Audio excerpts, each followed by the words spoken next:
It is 3 p.m. in Prague on a cold January 17th, 1969. City residents peer outside their windows, overlooking Wenceslas Square, where they witness a fellow citizen douse himself in petrol, light a match, and become engulfed in fire. Jan Pollock was a student activist at Charles University who self-immolated in protest against the Warsaw Pact invasion of Czechoslovakia and authoritarian rule that the nation had suffered for over 2 decades. In his manifesto, titled Torch Number 1, he wrote, "As our nations find themselves on the brink of hopelessness and surrender, we have decided to express our protest and awaken the nation's conscience. If people do not come forward with sufficient support for our demands, more torches will be lit." But what did it mean for Czechoslovakia to regain this sort of consciousness that Pollock wrote about? And does fighting without physical force, or soft power, have any impact? Or is brute strength the only way to change the course of history? When we reach back, we find that, by applying their liberal arts skills, Czechoslovak citizens fulfilled their responsibility to speak out against an oppressive government, stoked the fire of protest throughout their country, rekindled the embers of resistance throughout 2 decades of Soviet occupation, and spread the light of consciousness throughout their borders and beyond. As a result, Czechoslovaks were able to seize their rights without the use of physical weapons. But first, let's rewind.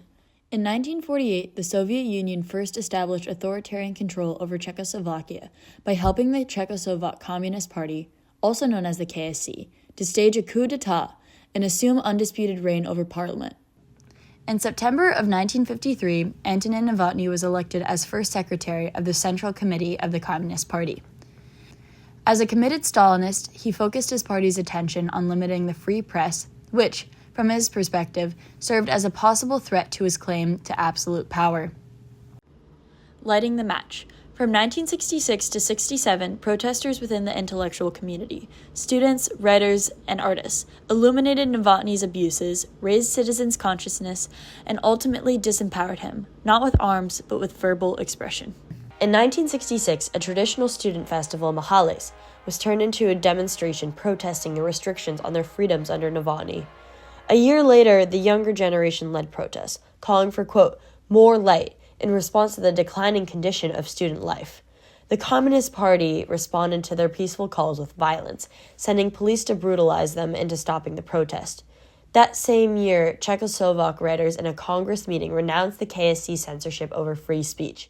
After Novotny's downfall, the party turned to a new leader, one with optimism and conviction, a new hope for the KSC. Alexander Dubček. Running with the slogan, Socialism with a Human Face, Dubček sought to legitimize the power of the KSC. In office, Dubček implemented the Action Program, which would expand the rights of citizens. The plan called for a new constitution through which there would be freedom of speech, religion, the press, assembly, travel, and art. This transition to a more politically and economically free state is what would later become known as Prague Spring. Through the Action Program, Dubček redefined the Communist Party's responsibilities towards its citizens by prioritizing basic human rights over total power, making way for a new age of activism. Stoking the flame. During Prague Spring, activists applied a broader range of liberal arts tools, paintings, music, poetry, novels, and plays to fight oppressive government practices. Having been given enough free speech rights by Dubček to openly criticize the government, the citizens realized that if they wanted more rights, it was their responsibility to push for them.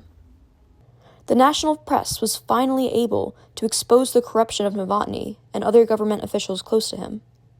Interest groups were allowed to form more freely, such as the K231, a group of former political prisoners who coalesced to seek justice by demanding legal, civil, and social rehabilitation. Czech artists rejected optimistic ideas about Soviet life that were depicted under the art genre of Soviet realism, which was highly encouraged by the government of the time. Instead, they took after a more imaginative form that explored the landscapes of the psyche. Playwright Václav Havel used several of his works, such as The Memorandum or The Garden Party, to satirically criticize the bureaucracy and conformity that were supported by the USSR. Other forms of resistance included Prague's underground culture of music. A new generation of Czech musicians, such as the 1968 rock band Plastic People of the Universe, opposed authoritarianism with song.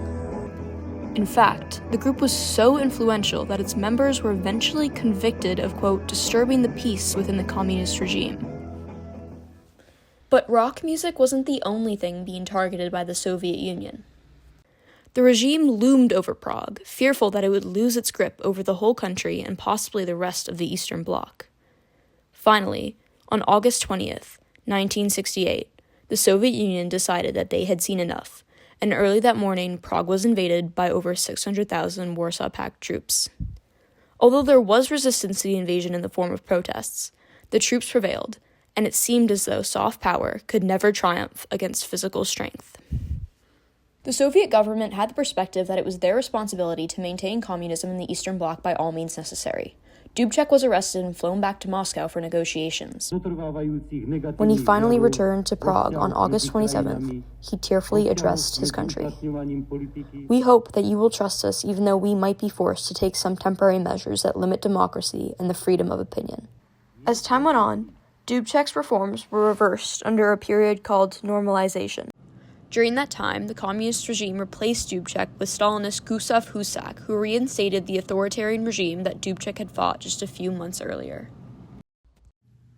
Czechoslovakia would remain under an oppressive regime for the next 2 decades, at least temporarily validating the perspective that soft power was insufficient in the face of hard power.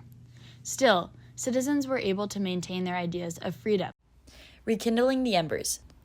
Although the risks of battling oppressive practices had significantly increased, artists and intellectuals inspired a resurgence of activist spirit, and eventually, the embers they ignited grew so pervasively that Soviet efforts to extinguish it only spread the fire further. In January of 1969, Jan Pollock and his followers lit themselves on fire in protest of the new and oppressive violations of their rights. Urging the nation to overcome its collective state of disillusionment, Pollock's sacrifice was, in essence, a piece of performance art, and it delivered the clear message that activism in Czechoslovakia didn't end with Prague Spring. Following his death, there was an outcry in the intellectual community for change. People took to writing manifestos, letters, and petitions to express their demands for the government. For example, the Charter 77 petition, co-authored in 1977 by Václav Havel, criticized both the communist Czech government and the Soviet Union for their suppression of progressive expression. Within a week after the document was written, prominent newspapers in the West published the full text, which circulated through the Warsaw Pact countries and the rest of Europe. Other writers took a different approach by distributing samizdat, underground texts including fiction, political works, and philosophical essays throughout the 1980s. And with that, they passed down their messages of freedom to the next generation. They showed that it's the non-violent character of the protest that ultimately will overthrow an illegitimate, evil government. Throughout 1989, students led mass, peaceful demonstrations in a movement that would later be known as the Velvet Revolution. Their call for a government that valued diverse opinions heavily influenced the Eastern European protests that eventually led to the collapse of the USSR, and with it, a harmful censorship over free speech. In 1990, the Czechs cast their first ballots for a democratically elected president in half a century. In fact, their new leader was none other than Václav Havel himself, the same writer who used his work as activism in earlier decades, solidifying the impact that his art had on the nation. Many often attribute the Soviet Union's fall to economic failure and military overspending, but the deeper truth is that the regime couldn't bear the cost of silencing a people who knew their rights and embraced their responsibility to defend them. Although Dubček's reforms did not prevail in the short term, the spirit of creative defiance which was sparked during Prague Spring made it so that no amount of force could crush the movement in the long run. As Americans, we live in an age when investment in the liberal arts is being neglected in favor of STEM. However, the events that unfolded during and after Prague Spring teach us the long-term lesson that the pen can be mightier than the sword, that a collective responsibility calls on every citizen to stand against oppression, and that the right to speak out cannot be suppressed.